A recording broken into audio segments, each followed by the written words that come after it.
আসসালামু আলাইকুম।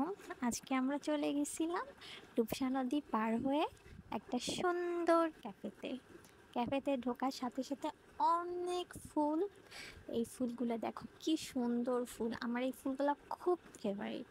তারপরে দেখো পরিবেশটা এত সুন্দর, বলার বাহিরে। আমি হাঁটতে আসি। দেখো এখানে কিন্তু বেবিদের খেলার জন্য জায়গা আছে। আর এটা হচ্ছে ক্যাফে। এখানে ক্যাফেতে যারা আসে তারা বসে। খাবারগুলোও মোটামুটি ভালো। এটা হচ্ছে নদীর পাড়ে ক্যাফেটা, বাট চারপাশটা প্রাকৃতিক, অনেক সুন্দর। এই তো, এই যে বাচ্চাদের খেলনা, এই যে দেখো, আমি ঘুরে ঘুরে সব কিছু দেখতেছিলাম। এই যে দেখো নদীর পাড়ে, তোমরা এখানে আসলে নদীর একটা তোমরা সুন্দর ফিল পাবা, অনেক ঠান্ডা বাতাস। আর না আসলে বুঝবা না ঠিক। আমি একটু মোবাইলটা রেখে ঢং করতেছিলাম।